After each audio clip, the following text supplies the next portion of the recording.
What's up, you guys? Sean Ross Sapp here for the Fightful.com podcast, September 25th edition, talking Clash of Champions. This show brought to you by DraftBeast.com and on it. Go to DraftBeast.com for the most fun you will ever have playing fantasy football, my friends. I made the mistake of not starting Jeremy Hill against my better judgment. I had a feeling he was going to deliver, and he did. And I wasn't smart enough to start him, and I didn't do so hot today, I will admit. So if you played me today, then lucky you, because it's not going to happen again. It's just not happening again. I refuse to give up any more of my money to you plebs. But either way, also visit on it, Fightful.com/podcast. Go to any of those podcast pages. See that big blue on it link. Check out their supplements, their equipment, their apparel, used by the likes of Bayley, Cesaro, Seth Rollins, Triple H, CM Punk, even his opponent Mickey Gall uses it. Joseph Benavidez, lots of MMA fighters, pro wrestlers, athletes use that on it. I use it. It helps me put in those extra hours here at Fightful.com. Lots of work to be done at this site. Tons. Always. And luckily, Shroom Tech, Alpha Brain, and New Mood keep me going. We're going to be talking Clash of Champions tonight, as well as UFC Brasilia, because I didn't get to cover that this weekend. I was at a wedding. Showdown Joe was out of town. We'll talk a little bit about Ryzen as well. But I am joined by our lead reporter at Fightful.com, Alex Pawlowski. You covered this show. How you feeling after that? God, that was awful. That was dreck. Well, I'll say this. Compared to the original brand split, some of those SmackDown-only pay-per-views we got with, like, Kenzo Suzuki and Hardcore Holly, which, I mean, Hardcore Holly was on the higher end of things there. Right. But, like, Luther Reigns and people like that, this would, compared to those, this would have been a good show. But compared to modern-day standards and what we saw with Backlash, given what we expected, I give this a C- at best. Yeah. Yeah, I mean, if I was charitable, I would go with the C+. It's just not enough. I mean, from some of the botchy spots to really weird booking, it just wasn't able to do. I mean, I liked that the matches were long, that they left the people a chance to work. I like that as a thing. If these are going to be brand only specific pay-per-views, what they did with Backlash was a really great way of doing that. This was a really bad way of doing that, but at least it's the same basic idea. Less matches, let them go for longer, but to no avail. Somebody on Twitter trying to tell me that Indianapolis is right next door to Chicago. Bro, you need to take a geography class because they are hours apart. Either way, somebody says, our Tuesday questions being answered tonight. I get it. I messed up or discussed messed up, and the Tuesday questions weren't answered. We didn't do a Wednesday show with Showdown Joe. He is in Japan. We didn't do a weekend show with him, so I will be talking about the UFC show tonight. Somebody asked when we're talking UFC Portland. That will be Wednesday. Showdown Joe and I will be back. We'll talk about his experience at Ryzen. We'll talk a little bit about the Cyborg fight, and we'll also preview UFC Portland. Alex, you might be the only person in North America who watches Raw tomorrow night. I might go into the podcast completely blind and just have you explain it to me. Oh my God. Can we do it the other way around where I don't have to watch it and you can explain it? Hell no. Part of your job is that you have to cover the show. Oh my God. I have to edit your covering of the show, but to be honest, rarely do I have to edit any of your work. Thank you. And luckily, we'll have Trina here tomorrow night. Yeah. So maybe she'll actually watch the show. I'm going to watch the show. I will watch the show. But when you have Clinton versus Trump, man, if they actually fight, then Raw is going to draw like maybe 1 million viewers. Maybe. Maybe. If Clinton and Trump really fight, then Lucha Underground might beat Raw in viewership this week. So this show, we started off with Alicia Fox and Nia Jax, which was better than I expected because it was mainly Alicia Fox beating the living shit out of Nia Jax. I thought that was cool. I thought that was fine. Nia Jax hit a nice-looking Samoan drop and won the match. How long do you think they're holding off until they put Nia Jax into the title picture, Alex? I don't know. She hasn't had a single interaction with any of the women who were in the title picture. She hasn't spoken to them since she's on the main roster. It's like she's in a different division. It's like the division. There's one division, which is Charlotte and Sasha and Bayley, and by extension with Charlotte, Dana Brooke is there. And then it's Nia, Alicia Fox, and a bunch of jobbers. I mean, we haven't seen Paige since the brand split. We haven't seen Summer Rae since the brand split. That's the entire roster. I honestly, I don't know, but I mean, this was weird. It was like they had the match go on much longer. For the first time since she's been on the main roster, Nia Jax was putting Alicia in a rest hold. Like, it felt like at any time she could have thrown her into the sun, but she just decided to, like, no, I'm going to hang out and put you in a chin lock for a while. It just didn't seem like the stuff they were building with the stories of the jobber squashes. So I guess that's fine, but I think a more impactful story would have been having Nia continue squashing people. Yeah, probably, because Alicia got a lot of offense in here. And this is the common theme in these Nia Jax matches are that people always go to the chokes, whether it's rear naked chokes or guillotine chokes, which she has proven to be susceptible to in the past. The problem is, on commentary, either they don't reference that or they're not allowed to reference that. And I wouldn't be surprised if they're not allowed to reference the fact that Nia Jax has been beaten with one of those, because you don't want the girl who has been squashing people to look susceptible to that. But then it's like, okay, then why are you doing it?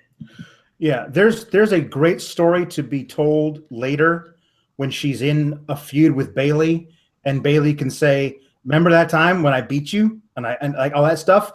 And Nia can say, yeah, that was a year and a half ago. I'm a little different now. You know what I mean? Because it does. She was very green back then. She looks like she's much more fearsome now with some of the stuff. She really put some oomph into some of the stuff she does now where she didn't back then. So I think there's a good story to be told there eventually, whenever they're going to get around to it. I really wouldn't be opposed to them moving towards that, because if Nia Jax beats Bayley, it's not the end of the world, because Nia Jax has beaten Bayley before. And with the Bayley character, you kind of do have to beat her down. That way she can get that type of underdog reaction. Because if she's female John Cena, then people might get tired of her a little quickly. I don't know. She's kind of a different type of character. So I don't know if that will happen. But Nia Jax got the win. I like Alicia Fox. I like her a lot. I wish she were utilized a lot more, but that's not the case. Alex, is New Day going to beat Demolition's record? Well, that's the scuttlebutt, is maybe since Demolition joined that lawsuit that WWE is mad at them enough to do this. I mean, the thing was, when I saw they were leading off the show, I was like, oh, New Day's winning. Because there's no way you're booking a title change where the super babyface, everybody loves the guys, lose right off the bat and kill the crowd. Mm-hmm. So it became kind of a foregone conclusion. But, I mean, there's only really one heel team on the roster that stands a chance, and that's the Club.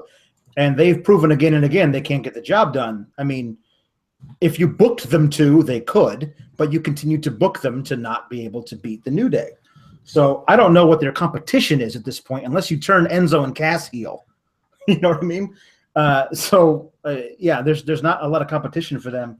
I mean, I guess I wouldn't mind it if that was the story. Like, if they came out tomorrow and said, that's what we're driving toward, trying to beat that record, that might be fun. But if they're just going to sneak it up on us, I'm not down for that. As I've mentioned before, had they not given primetime players that really weird, inexplicable reign, they would have already had the right thing. But, you know, Demolition didn't join that lawsuit last year. They joined it this year. So there's that. This match was just fine. I loved how fast it started off. I loved the pace that they started off with. I like that the New Day really didn't change a whole lot about themselves by turning literally the only real thing they changed between turning babyface or heel to babyface was they don't trash the locals. That's it. They still cheat, They still make fun of people. They still do that. So, I mean, a lot of people say they're stale, and sure, of course, they're way more stale than they used to be, but I'm fine with this, and I'm fine with them. I think if they hold it all the way till WrestleMania, a babyface versus babyface match, or if they go heel against Enzo and Cass, I think that's a great place to do it because you have your two most over tag teams in the last, 10, 15? Well, Team Hell No was really, really over. They were over. They were really over. So, I don't know, two of the most over teams in 10 to 15 years. But I'm fine with this match. On the other brand, we got Rhino and Slater, who might be the most over tag team. That's true. I know one thing. Heath Slater got his pool, which is over ground. He finally got it. That's right. It's above ground. He posted it on Twitter. It's a very nice above ground pool. It is. And he's able to pay for that because he is a WWE Tag Team Champion. That's right. Great storyline over there. TJ Perkins versus Brian Kendrick. This match was not what I hoped, and I really hope that Vince McMahon didn't see this. I made a tweet in jest saying that Vince McMahon probably went to Triple H and said, "Well, pal, we tried it. Let's keep him to 4 minutes tomorrow." Yeah. They were not on the same page. No. They had some cool spots as they would with any match, but these two guys weren't on the same page. Yeah, they weren't on the same page. I did like some of the in-ring storytelling. There was a spot where TJ Perkins went for a 450 and then Kendrick just basically just sat up out of the way. And no water in the pool. He lands and he goes right into the bully choke, which is exactly how his Kendrick's second round match with Tony Nese ended. Is the exact same finish. So, TJP had that scouted and was able to break out of that. Did they mention that on commentary? No, that's just something that I know because I watched way too much wrestling. But it was a really cool moment. And you previewed it and you covered it and all that stuff. Exactly. But I like that that they're playing with Kendrick as being this desperate heel who will do anything to win, which is why I kind of wanted him to not tap out so quickly. But I did like the headbutt at the end, furthering him as that character. But yeah, it just was weird that they never introduced TJP to us on Raw, and he comes out. I love his Sega Genesis entrance music. That was awesome. That was incredible. That was great. That was really cool. Hit. I didn't want to make too much of a big deal out of it. I was like, has this been a thing? And I just didn't notice, and I'll look really dumb if I say something. No, that was fantastic. No, he did not have that during the CWC. That is not something. Have they employed? They've never employed like an 8 or 16-bit theme before, have they? Not that I know. That's good stuff. Yeah. The CWC really benefited. They were able to have long edited matches as well. Yeah. They don't have that luxury here. I liked it. I don't know if it was a pre-tape or live, whatever TJ Perkins said backstage, but with the crappy verbiage he was given, I thought he did just fine. I'm pretty sure Vince McMahon saw that and said, hey, sure, fine. Yeah. That's cool, but they were just off in the ring. And hopefully that changes because they don't have the benefit of edited matches from here on out. No matter what they're on, they're live. Right. But the thing was that the live matches on the live finale of the CWC were great. Like TJP and Grand Metalik were they were in lockstep. They knew what they were doing. So I don't know if it was they just also have more restrictions on them here too. That's true. That is true. But they may have been told, do this, don't do this. Yeah. The thing is that the guy who I think is going to make or break the Cruiserweight division is Cedric Alexander. When they give him a real run, the audience is going to love him. And they may decide that he's too good to be in the Cruiserweight division. He's a possible future NXT champion if they keep booking him the way they're doing down there too. I would really like for them to take a page out of the New Japan book with this and some Cruiserweight talents sign heavyweight contracts. Yeah. Like if they're listing Sami Zayn as 205 pounds on their website, right, then I think that, maybe Mick Foley should approach him backstage and say, well, listen, you're going to have to make a call here. Do you want to sign a Cruiserweight contract or a heavyweight contract?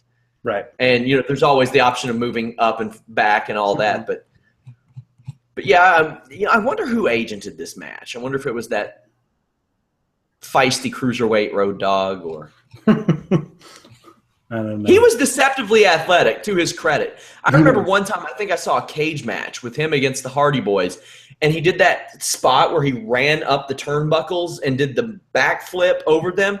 I was like, where the hell's that been? Which, I mean, to be fair, he never really needed it. That era wasn't always about the in-ring quality or anything like that.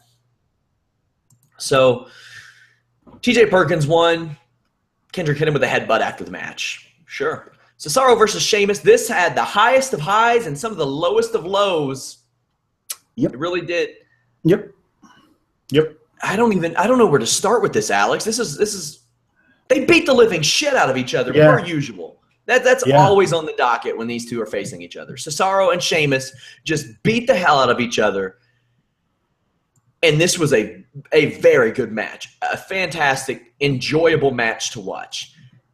A couple of things. I don't want to see people doing suicide dives in the WWE anymore. For both because they're dangerous and because I just don't want to see them. They're not special. Everybody does them. Rollins did 2 or 3 of them in a row.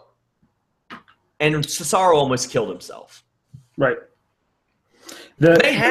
He might have a broken neck for all we know. Yeah. Who knows? Yeah, we don't know exactly why that match, that was a very wonky finish.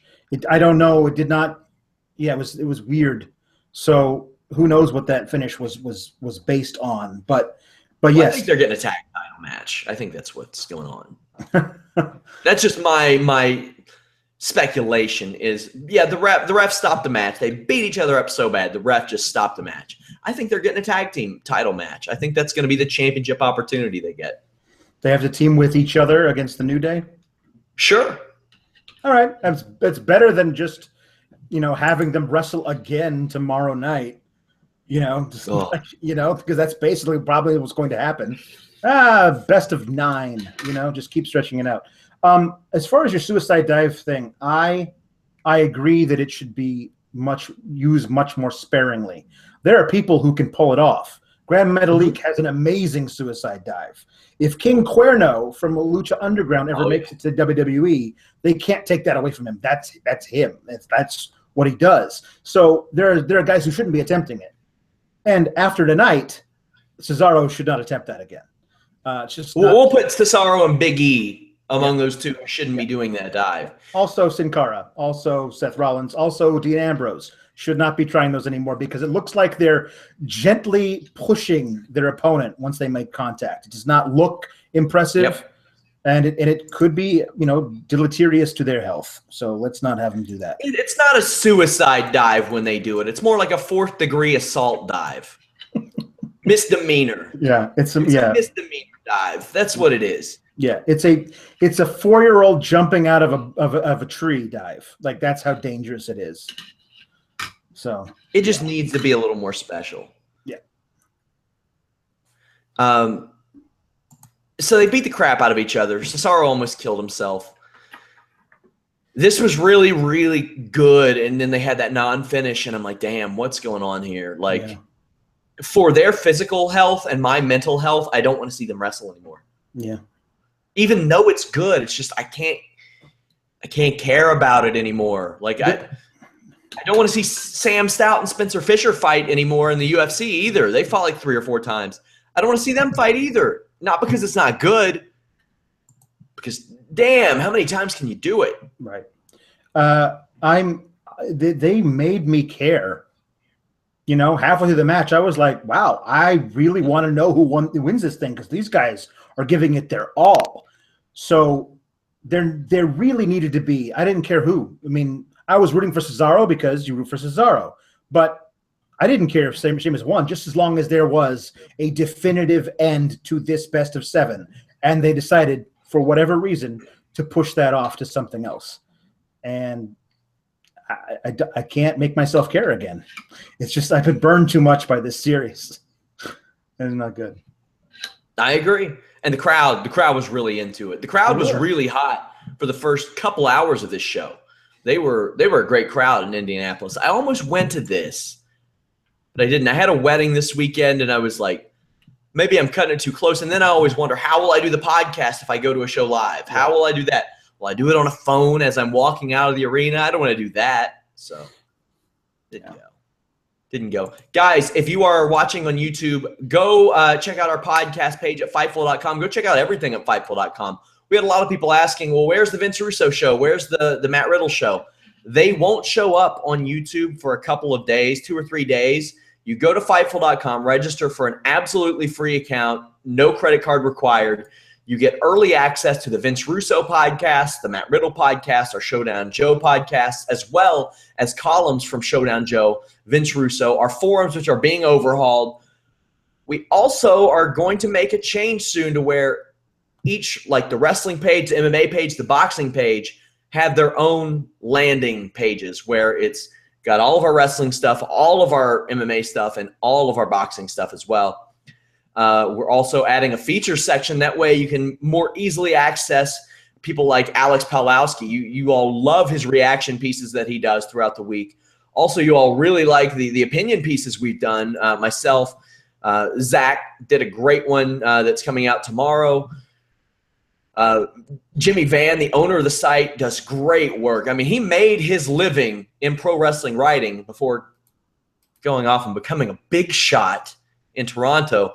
So those will be more easily accessible. Of course, you'll get our exclusive backstage news when you sign up for free at Fightful.com. But if you want those podcasts early access, Fightful.com is the place to be. Go there.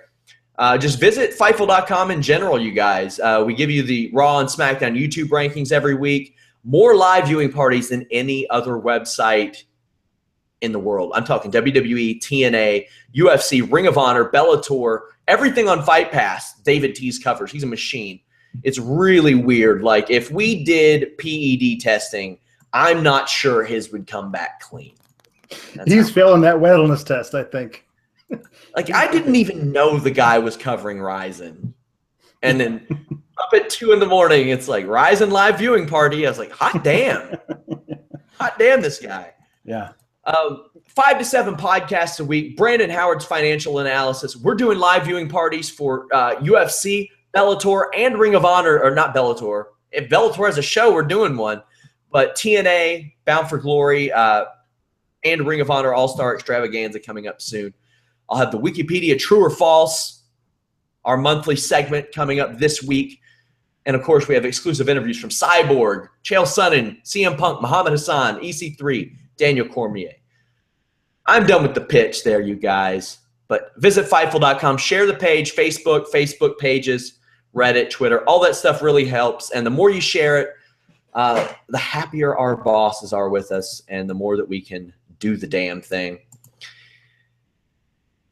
That was a lot to go through. We got a lot of good shit at Fightful.com, Alex. We do. It's a pleasure to work here and even more pleasure to read.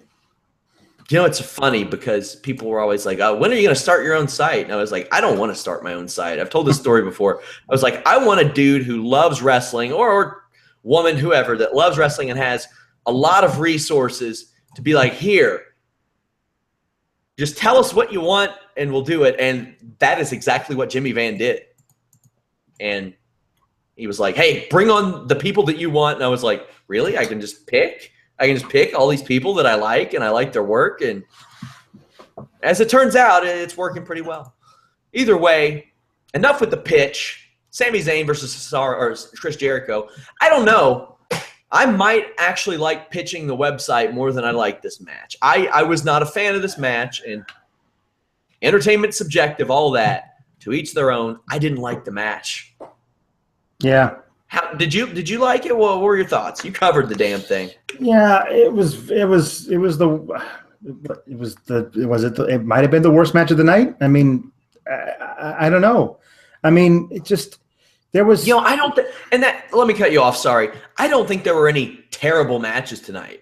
There were no matches that I'd look at and be like, man, that was just a stinker, start to finish, a stinker.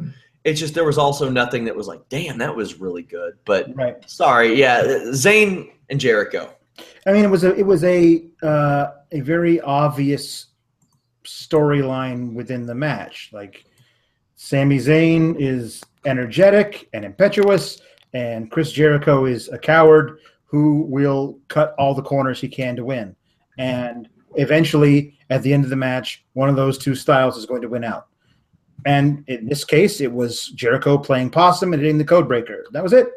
I mean, there were no big spots within the match that like, oh, that was really great, or that was a really cool transition from this to this. It was just okay, and that's too bad, because what the crazy thing is that you have these match of the year candidates that Sami Zayn has been in this year with the current WWE Universal title holder. So they've got to be holding something back for that, to have, Sami versus Owens. This time it's for the title. Like, that's got to be a thing they've got on the back burner at some point, right? So I guess this against, Jericho is great, and he does a really, really great stuff as Owens' new best friend. But this match was just not a great way to tell that story. I had a couple problems with this match. Like, I'm not going to go like my Friday co-host Vince Russo doesn't say, dives, don't do them. I think Sami Zayn's, his tope con hilo is nice. I do like for there to be a reason. As I've discussed with Vince on the show, you need a reason to do him. Like, if a guy's running away from you and you got to cut him off, sure. If you prove that it's a high percentage, not that much of a risk, sure, he's proven that. But when you do that dive and you land flat on your back on the ringside mats and you pop right up, I think that's bad. You have to sell that hurts. You absolutely have to sell that it hurts. And a lot of people will be like, well, Sean, you've said that it's not realistic to sell. It's not. You wouldn't sell if it didn't really hurt, but this is pro wrestling. That's why I've never been the type to be like, don't sell. You absolutely should. That's why pro wrestling is different from MMA. One's real, one's not.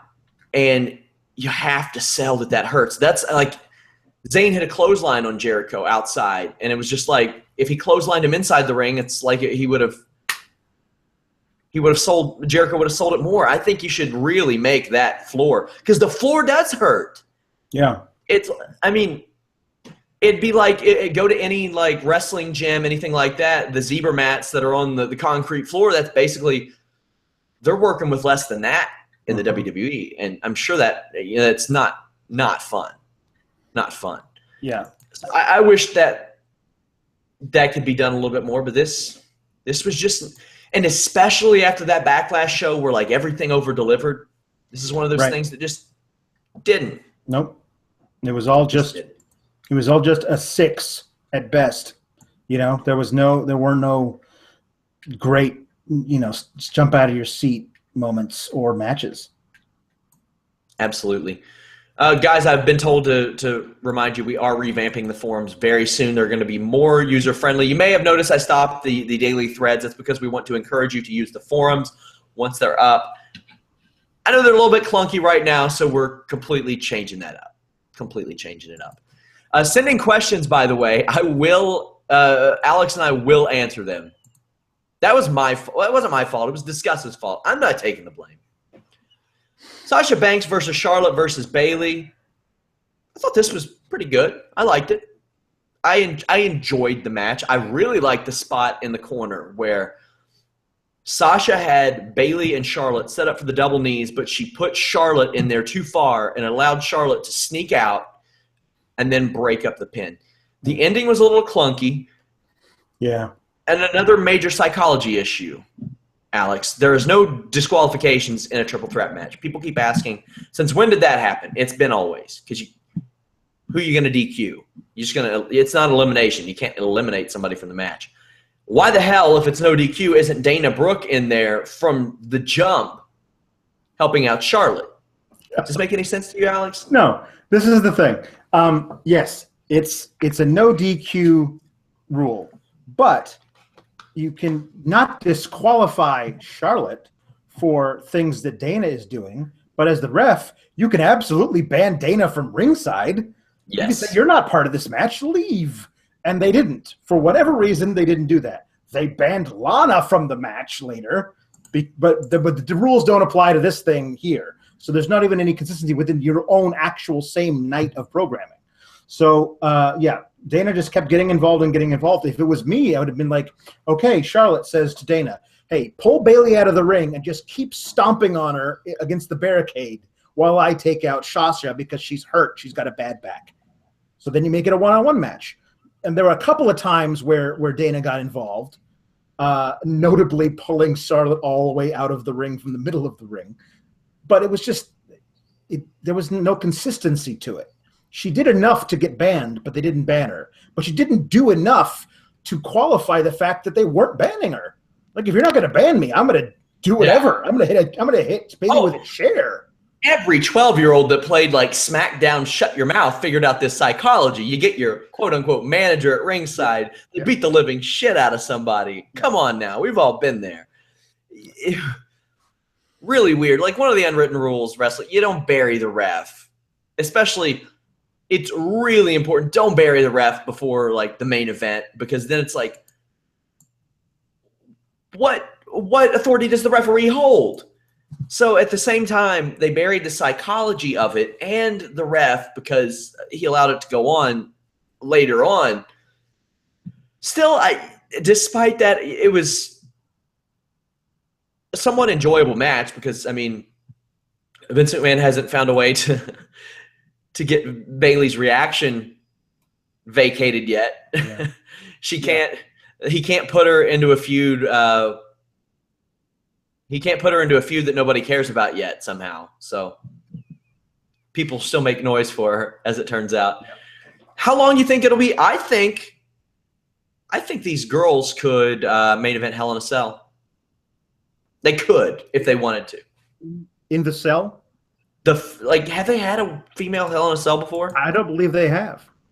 Which would be pretty first ever female Hell in a Cell match, main eventing that. Why the hell not, man? Yeah, I know. Let him do it. I mean, yeah. The thing that I always thought was going to happen going into the night was that we'll get to it, but I assumed it was going to be Triple H getting involved somehow, and that it was either going to be Rollins or Owens Zayn Hell in the Cell, and it doesn't look like either of those things are prevalent at this point. So why not? Why not do Charlotte, Sasha, Bayley in the cell, and that way you can keep Dana out of it. She can be around on the outside like Paul Heyman in those Brock Lesnar Hell in a Cells. But, but she's not going to be involved in it. I mean, I'd see that. Fine match. Charlotte retains. You think they're going to stick with the triple threat, or do you think they're going with Charlotte and Sasha now? I guess. I mean, there was some really good in-match storytelling between Bayley and Sasha, saying like, no, we're not friends. We're both going for this thing, and they fought each other as hard as they fought Charlotte, so that was good. But I don't know where this goes from here. I don't know how you eliminate one of the two from the title picture at this point, because what else do you do with them? Have them fight Dana Brooke? That'll be compelling.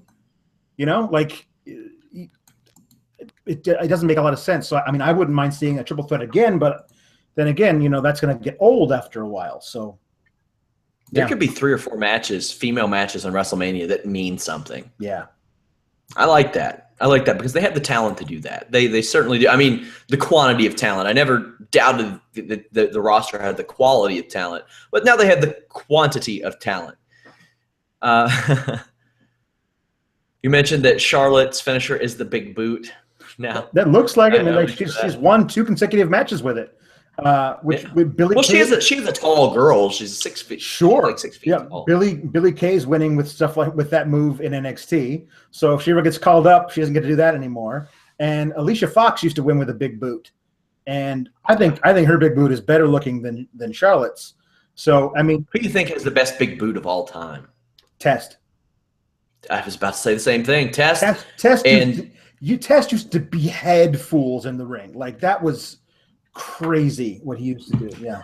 I get picked on by some of my friends because I don't want to, I like Test a little bit. Like, the things that he did well, damn, he did them well.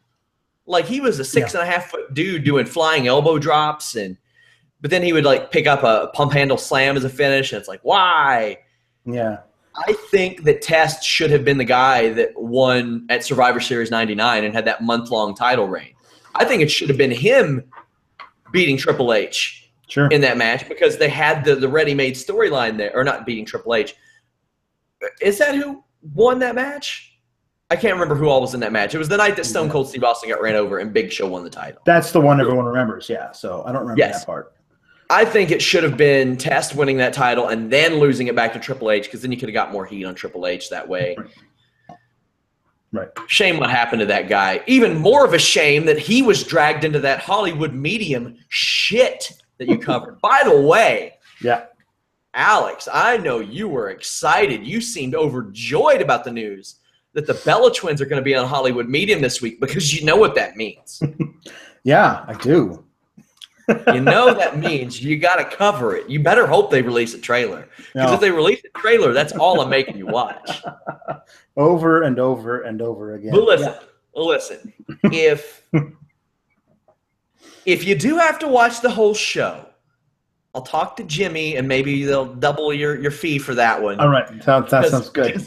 Because listen, if our writers ever unionize or anything like that, that's lawsuit material. Yeah. If it comes up in court and I'm in front of a judge and you all say, Sean Ross Sapp made me watch Hollywood Medium. That civil suit's coming back in my favor. Yeah. Oh, yeah. Judge Judy's going to bang that gavel and send me on my jolly way. Before we get too far away, I want to know that I have not been checking the comments, but the fact that I, as everyone who seems to think here, that I look just like Albert, and I picked out Test as the best big boot. That doesn't mean anything. I'm not actually Matt Bloom. Okay, we can move on from that. Somebody says Luke Harper's big boot is amazing. Yeah, it is. Big Cass's is really good too. Big Cass's is improving, and Luke Harper's is very good. I'm looking forward to him being back because he is a really great worker, and I would really like to see him be used in a really great way when he comes back. Somebody says Charlotte's 6 feet. No, she's 5'10", but if you put on the boots and you add the pro wrestling, like I'm 6 feet tall, so in pro wrestling I'm probably like 6'9". Yeah, Big Cass is 6'8 3/4. He's not 7 foot tall, but in wrestling he's 7 foot tall. Sure, and that's one of the questions. That's one of the questions I always ask on Wikipedia, true or false, with all the pro wrestlers. Like, I asked EC3, it was so funny because at the time I asked him, is your weight actually 246? And he's like, no, I've never been over 225 in my life. Since that was published, somebody went in and changed it to 252 on his Wikipedia page. Just to spite him. Yeah, just to spite him. Yeah. So there you go. If 777 is listening, please collect the questions. I'll mention that in there. Rusev versus Roman Reigns.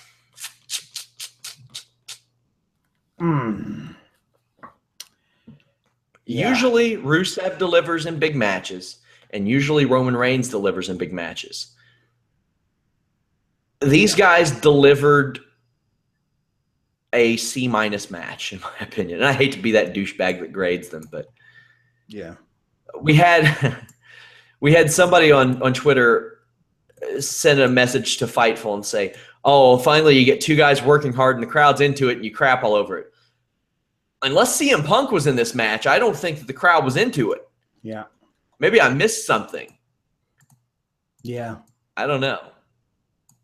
This whole thing, this whole feud has been a lie, the way they presented it. They've presented it as though Roman Reigns is somehow the good guy in this feud. I know he's nominally a babyface, but within this feud, he's been the instigator of everything.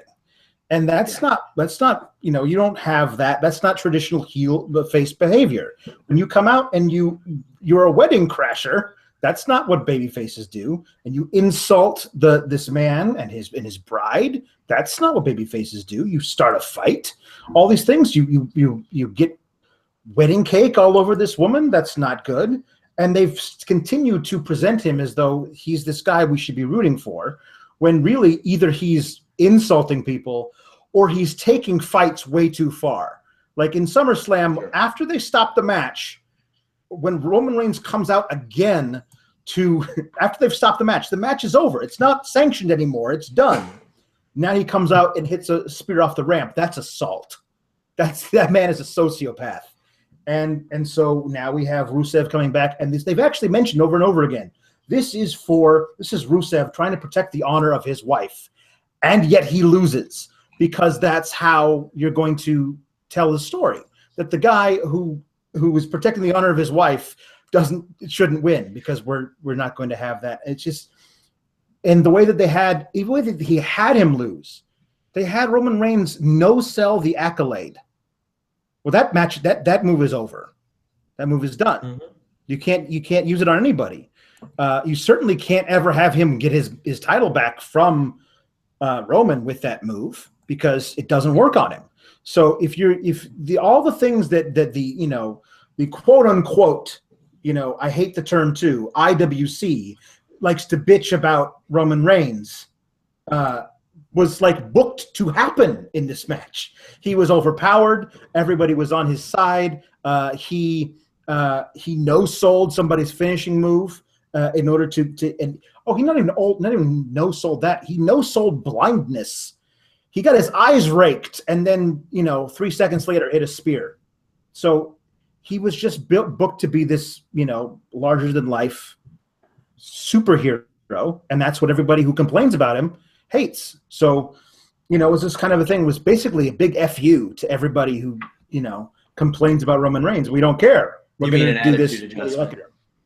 Yeah, exactly. I couldn't have said it any better myself. I really couldn't have. It's very much Bugs Bunny booking. Like, Bugs Bunny's a douchebag, you guys. Yeah. He's a real douchebag. But he's a babyface, and that's the way that WWE books their babyfaces. Yeah. He's your new United States champion. I don't have a problem with that. I think that maybe they think that putting him on this lower level might help him out. No, that's not the thing. Mm-mm. It doesn't matter what title he has. That's not the thing. Mm-mm. I don't know. I do know that there are people who are not with creative anymore who have reached out to me and talked about this. Yeah. And they say that they know that it is not, the creative is well aware. Mm-hmm. It's one guy. Yep. It's one guy. Wow. One dude who won't give up on it. One dude won't give up on it. I was told explicitly that it was pitched repeatedly. Direction with him. We got to go a different direction with him. Nope. This is someone who was around during the Suffer and Succotash promo, mind you. And they said that there were people that tried to say, don't do that. But one guy let it go through. Well, I guess two guys, because Roman Reigns said it out of his mouth. So he could just say, I'm not saying this shit. Yeah, but I feel like Roman Reigns is a good soldier. Like, sure. He'll do whatever they tell him to do, and he'll never say fine. They could have him go out there with a little beanie on his head, with a little propeller spinning and a big lollipop. He say, "Sure, boss, whatever," because that's the kind of guy he is. Because from everything I've understand, Joe Anoa'i is a really good, affable dude. He's like really nice to people. Everybody loves him. But he's very well liked backstage. Which is probably why he sucks at being such a dick to people. Like it never feels believable unless you're going to have him just be a monster and never speak and beat on people. That's fine as a heel, but have you ever seen that FCW promo where he makes fun of people? Yes. Like, it was really good. He was like, I think that the interviewer said you're late, and he's like, "What? Were you busy at the dollar store or something?" And I was like, "Man, that's good stuff. That's good stuff." In NXT, right before he joined the Shield, he was Leaki, that name, which I didn't really like the name. It looked like Leaky. It doesn't work. Yeah.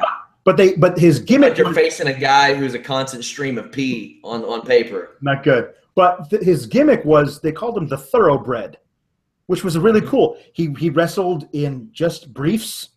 He didn't have this, body armor that he wears now. He looks good without it. You know, I don't understand their insistence on keeping him in the Shield gear. It just keeps reminding us of the thing he used to be, you know? Even that, 20 years ago, D'Lo Brown was considered a heel for wearing body armor. Yeah. And now they try to portray this guy as one of the biggest baby faces in the company. Oh, well. Oh, well. Kevin Owens, Seth Rollins. The way I'll explain this match was a good match between two people who worked hard that had the battle of a crowd that was tired and really overbooked. It was really overbooked. Just way overbooked. They went back and forth. Either Rollins hurt his ribs or he was selling really well. Too early for me to find out any info about that, but if he was selling, he was doing a damn good job. Chris Jericho got involved. A ref bump happened. Stephanie McMahon sent out a new ref. The new ref stops and checks on the new ref because that's his job, apparently. That's not what trainers are there for. Nope. Rollins hits him with a pop-up powerbomb and wins. There were some suckets thrown, obviously from Owens. Yeah. That's an ode to the Young Bucks.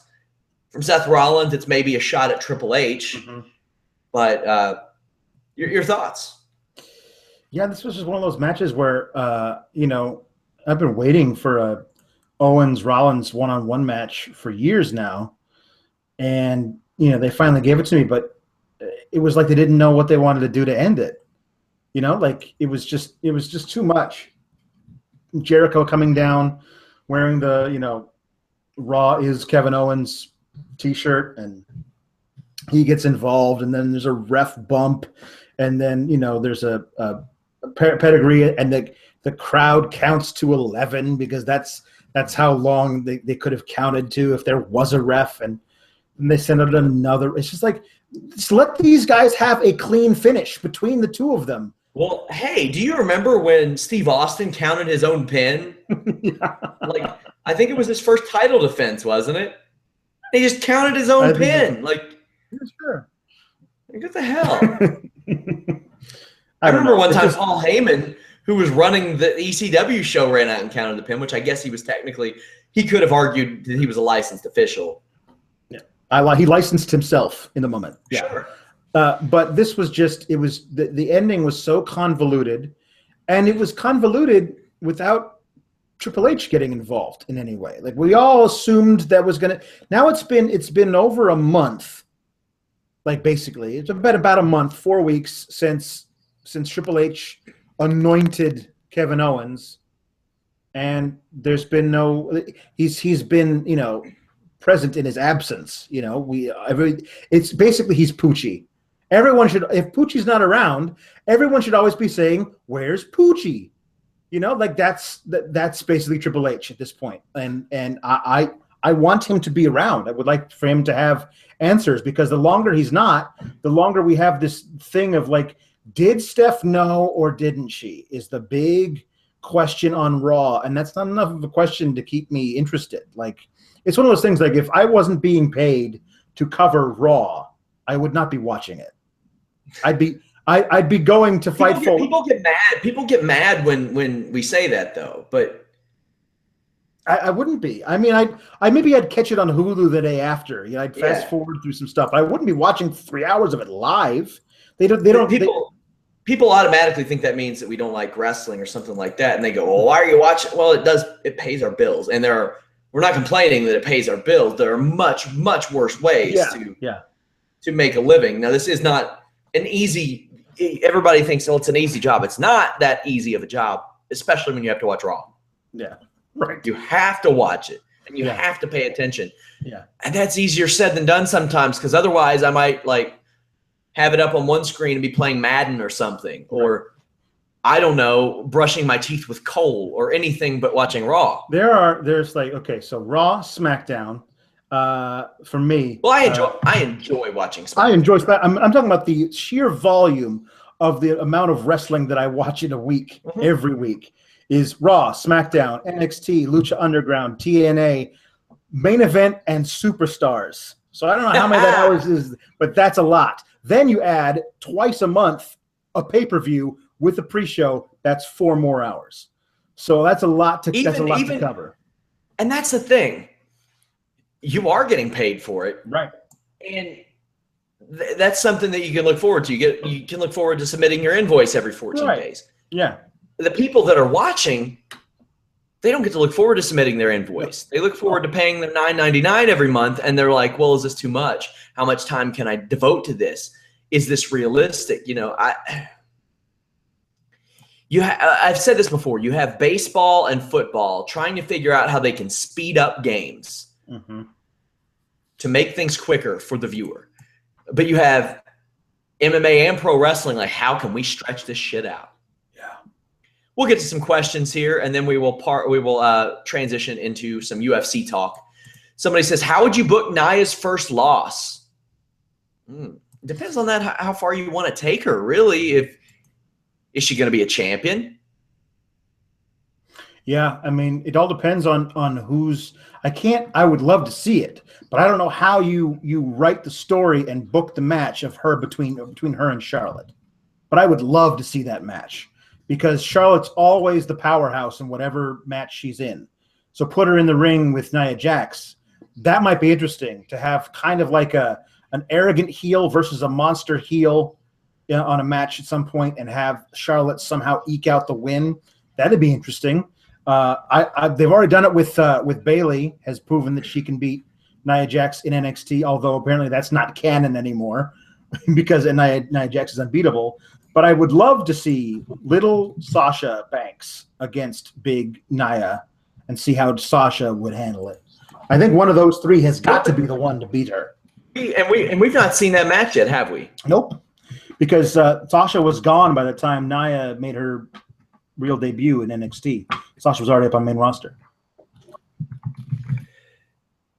Yeah, I like that idea because Sasha and her haven't touched yet.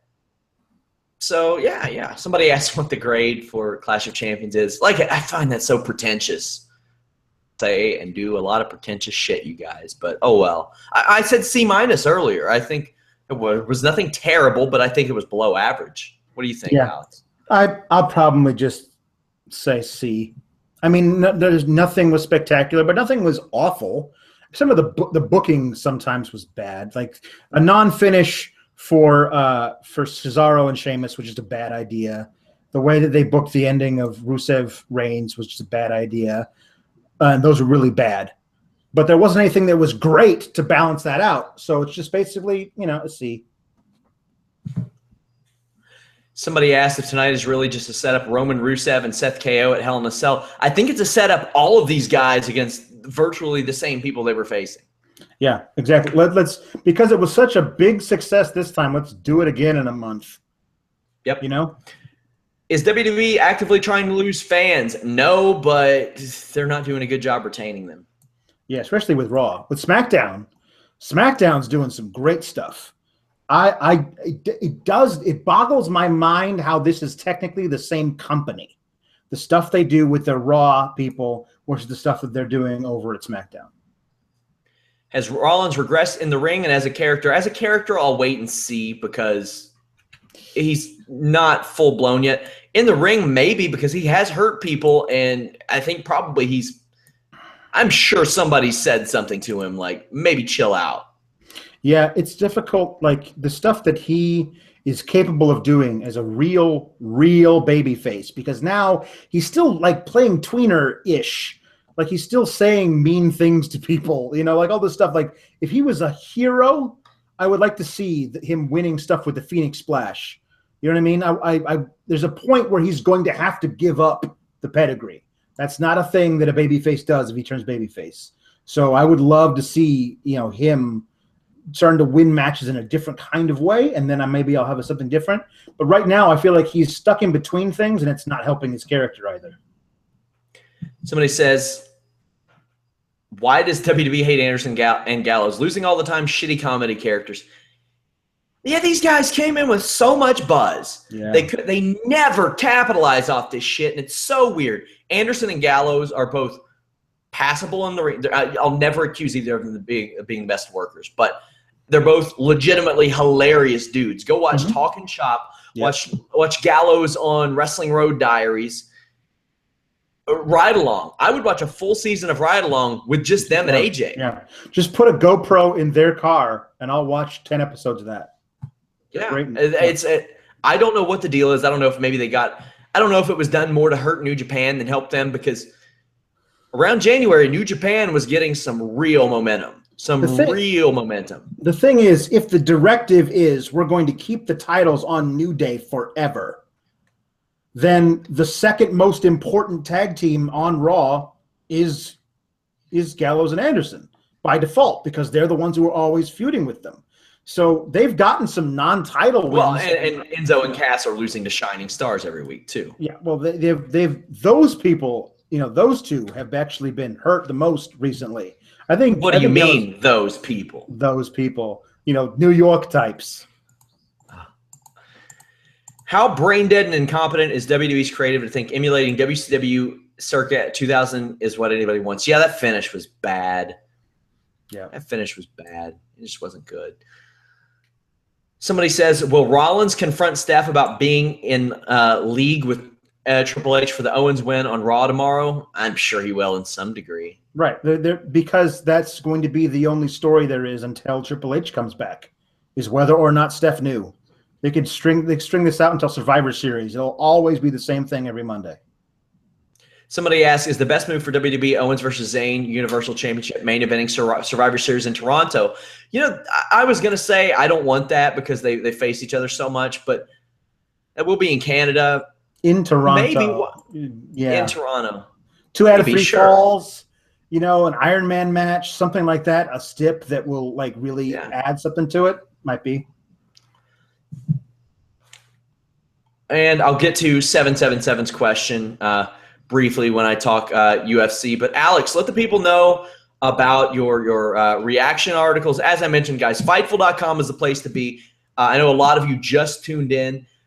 A lot of you wondered where the Vince Russo show, Matt Riddle show was on YouTube. What we do is we unlist those on YouTube for the first 2 or 3 days, and they are exclusive for our members only. Go to that login or register button at the top right of Fightful.com. Register absolutely free. You'll get access to that early on. So you'll have that as it goes live within the first few days, all that good stuff. You also have access to tons of stuff. I listed it earlier. Go back and watch all of it because I'm not doing a 5-minute pitch again. But Alex does a lot of awesome work for us. As I've said many times, you can only find Alex's reaction pieces and his recaps at Fightful.com. I really think they're the most entertaining, period, anywhere. Let them know a little bit about that, Alex. Well, I cover Raw and Lucha Underground live every week, so you can join me for those live viewing parties.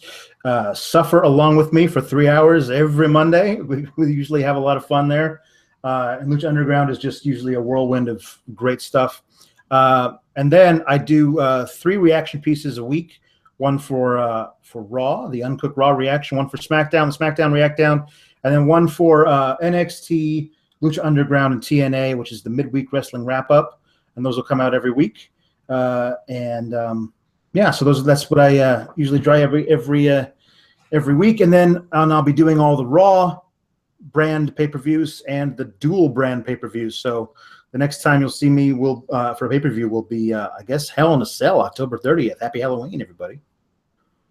He will be with us on the post-Raw or the post-pay-per-view podcasts, and hopefully all the Raws moving forward. I'm angling for that. For that. I'll just say that. You all like him a lot. So, Alex, we will bid you adieu. We'll talk to you tomorrow night. All right, everybody. Bye.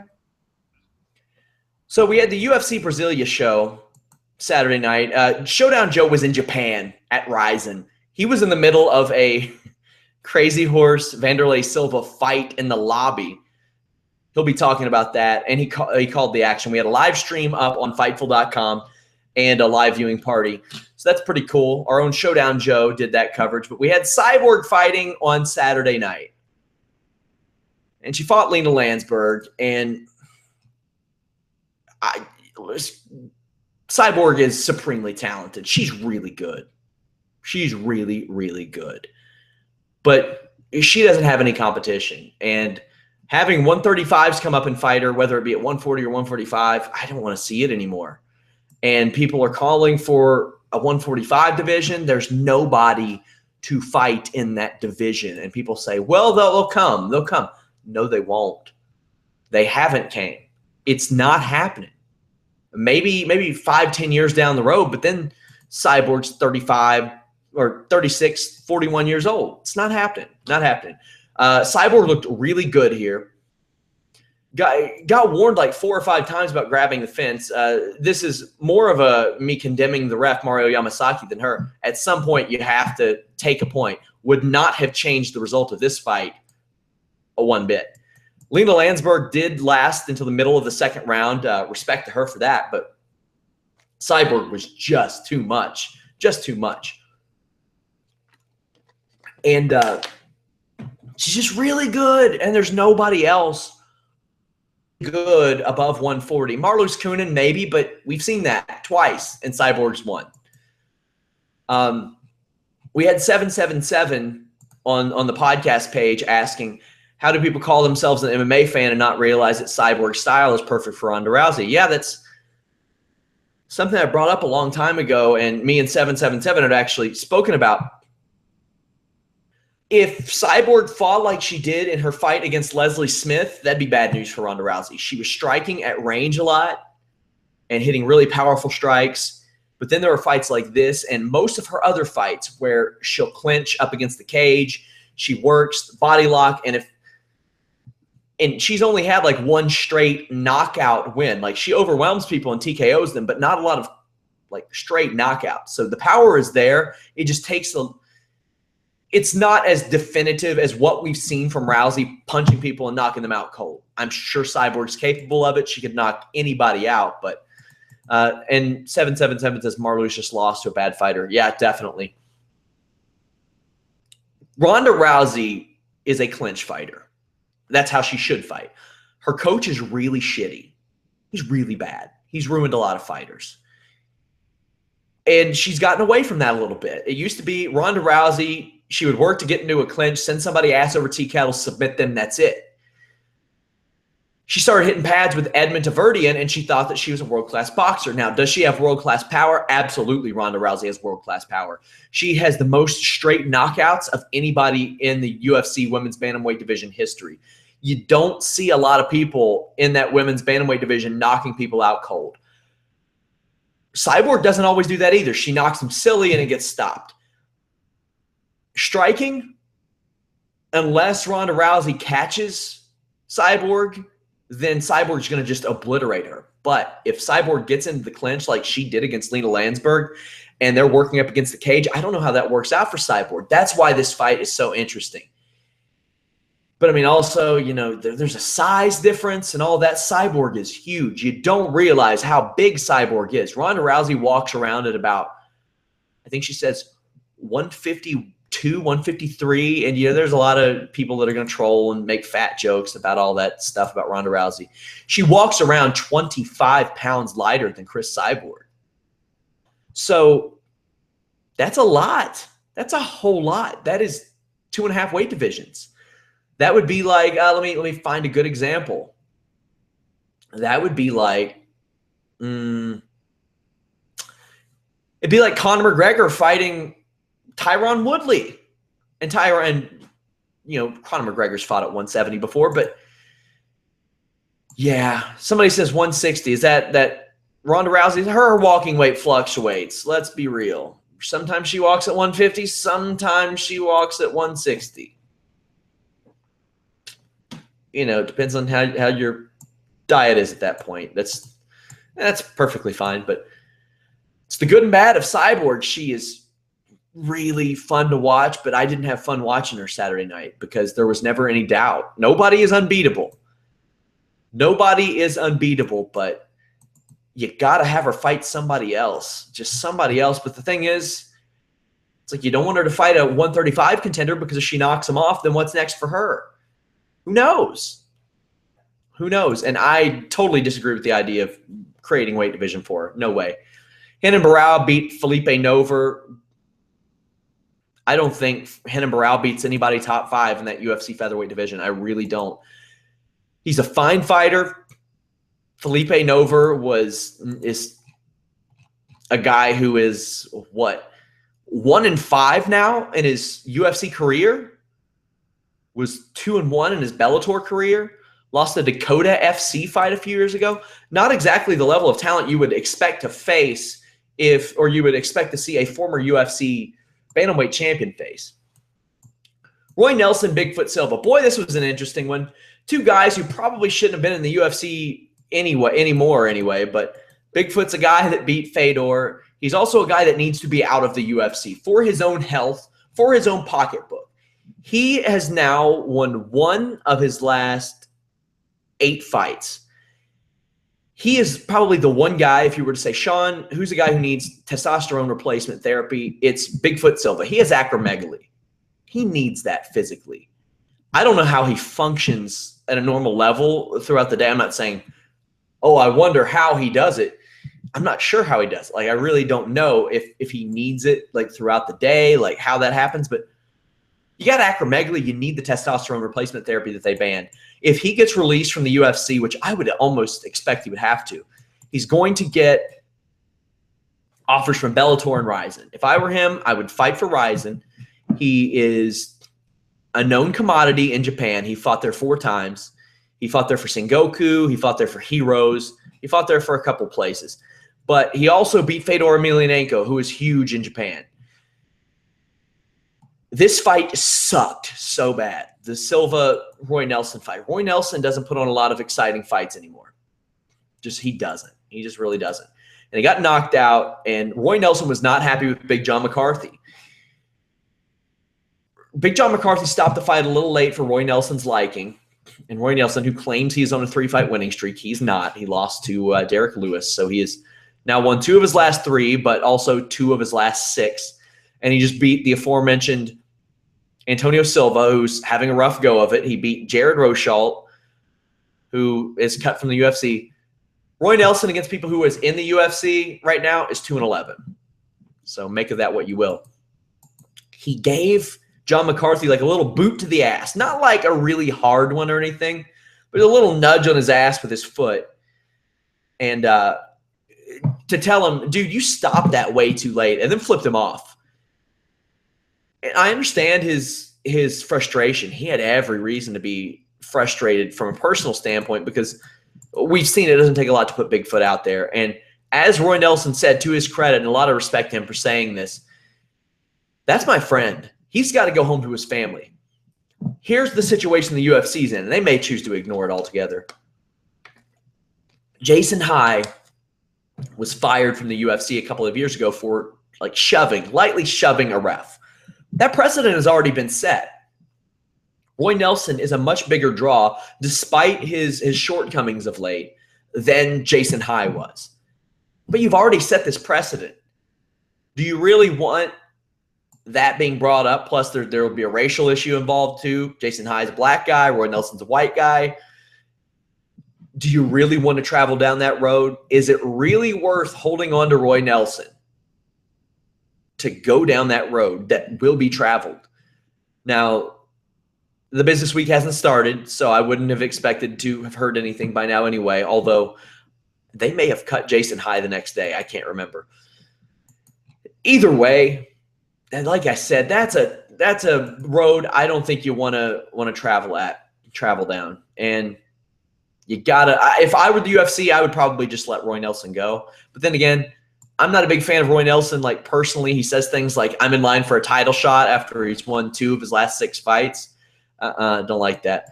777 says the thing is that fighting Cyborg catchweight means nothing. You lose and nothing happens. Yeah, that's true. That's true. But they keep like, what's the point in these catchweight fights if you're going to have her face donks? You can have her face complete, and yeah, that's stealing a line from Luke Thomas. But you can have her fight these dorks at 145. What's the difference? 5 pounds? Just who cares? I flip flop on that decision. I mean, they did create the 140 catchweight for her. But, I mean, like, if this is the level of talent she's going to face, just do it at 145 and spare the poor girl that's going to get possible brain hemorrhaging, the suffering of cutting that last 5 pounds, and Cyborg. What's the damn point? I don't get it. I don't get it. What else do we have on this card? Paul Felder defeated Francisco Trinaldo. Doctor stoppage. Controversial stoppage, but yeah, Paul Felder's a good striker too. So, hey, something to look out for. Eric Spicely beat top 15 Thiago Santos in under 3 minutes with a rear naked choke. There were a lot of stoppages in that main card, 5 of them. Godofredo Pepe defeated Mike De La Torre. Underrated fight on this show, well, an under-the-radar fight. Jussier Formiga defeated Dustin Ortiz. This was a high-level flyweight fight, and Formiga is a guy that a lot of people don't talk about in that flyweight title picture, but he's won 4 of his last 5. He lost a split decision to Henry Cejudo. So with a different judge, if one different judge was judging that fight in November against Cejudo, he could be riding a 5-fight winning streak, and this is a guy who came into the UFC 4 years ago and was considered one of the top flyweights in the world already. So that's a guy that you got to kind of look out for. Right now, Mighty Mouse has the winner of Tough 24 on his up next on his docket. Maybe Wilson Hayes. I wouldn't mind seeing Wilson Hayes fight Formiga. Then the winner of that gets a shot at Mighty Mouse Johnson. I'd be completely cool with that. I think that'd be really cool. Alan Patrick defeated Stevie Ray, not of Harlem Heat fame, unfortunately. Gilbert Burns lost another one.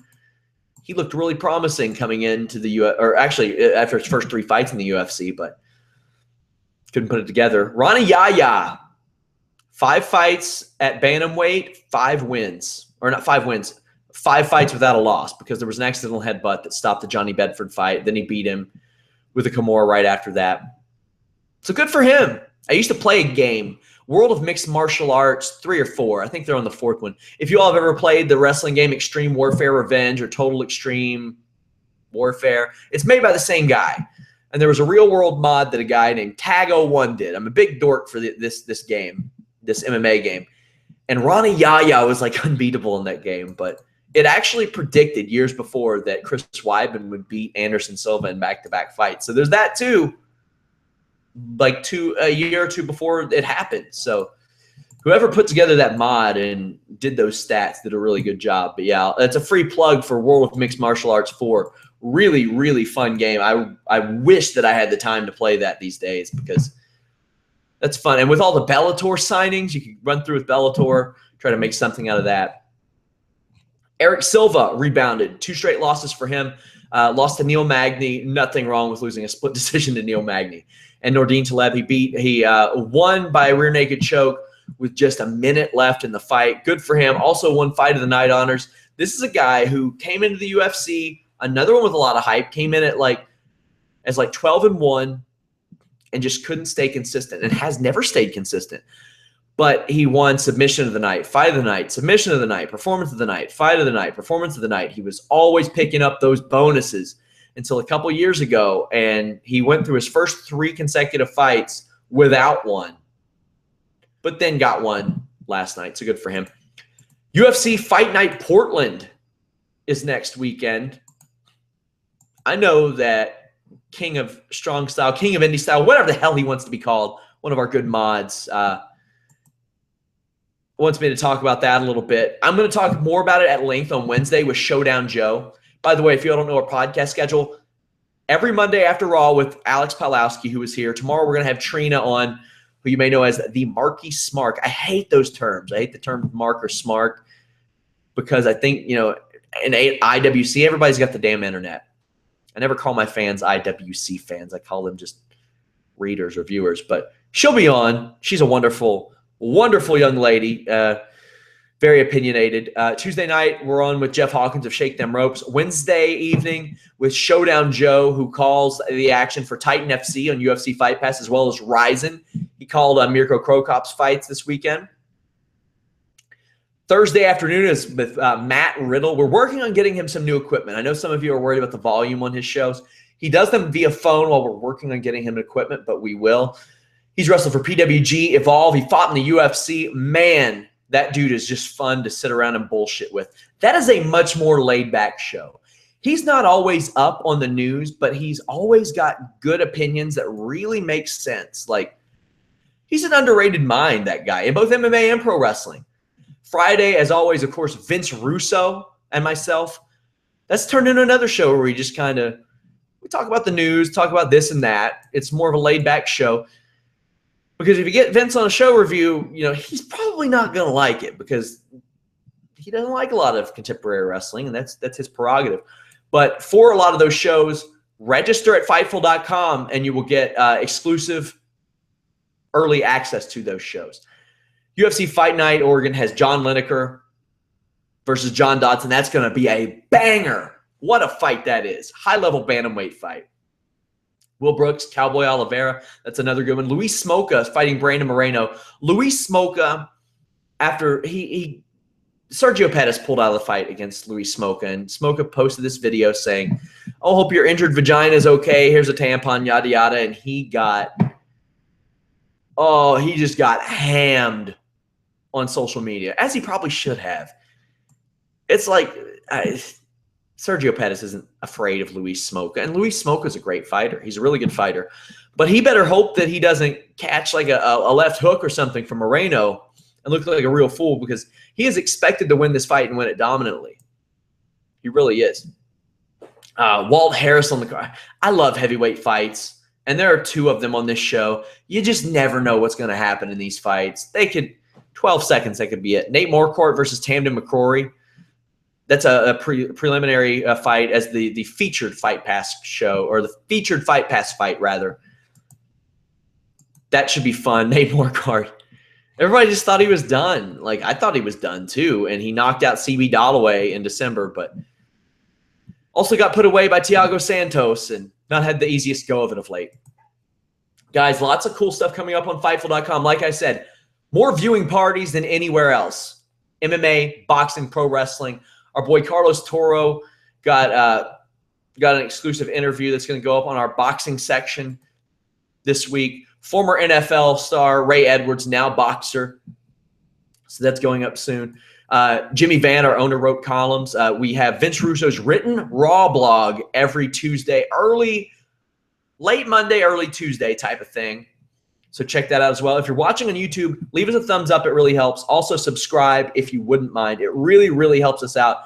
I want to thank you guys so much for all the support you've given us. Also, before we go, I want to extend my condolences to the family of Katie Prager. She was a girl who lived actually just right up the road from me, and many of you may have read about her and her husband on CNN or TMZ. It's been covered a lot. Her and her husband had cystic fibrosis and battled it for years, and we lost both of them within 2 or 3 days of each other, and it was a real tragedy. Two great human beings that I was fortunate to have known, and it hit the community really hard because she was a very beloved person, and neither one of the two had a fair shake at life, and it's horrible because the life expectancy of someone with cystic fibrosis isn't very long anyway, and they were taken well before that. And I just wanted to extend my condolences to them for that. Normally, I wouldn't bring something like that up on the air, but it's very, very, very public, like to the point, I mean, there are news crews and everything all over our town. Also, rest in peace, Arnold Palmer and Jose Fernandez. What a tragedy, man. One of the greatest pitchers in baseball today. We lost him too. And Arnold Palmer, one of the greatest in golf. Guys, join me tomorrow right after Monday Night Raw for the Fightful podcast with Alex Pawlowski and Trina. Also, please visit Fightful.com. Bookmark it. We're making changes all the time. The site is very much not finished, you guys. We launched it in July, and we are pretty damn happy with the numbers so far. Like, they're looking really good. You'll see our ads on Instagram and Facebook and Twitter and Reddit and things like that. But we need your help as well. You guys are very important to us, and I treasure each and every one of you. I want to thank you all so much. But until next time, guys. Oh, by the way, iTunes is coming soon. Y'all been asking. It's coming soon, I promise. I've been saying it for a long time. That and Stitcher should be on its way. If you want to download it via audio, I'll have it up in a few hours. You can download an MP3 file of it, or you can stream it on the site, Fightful.com/podcast. Guys, until next time, we are out.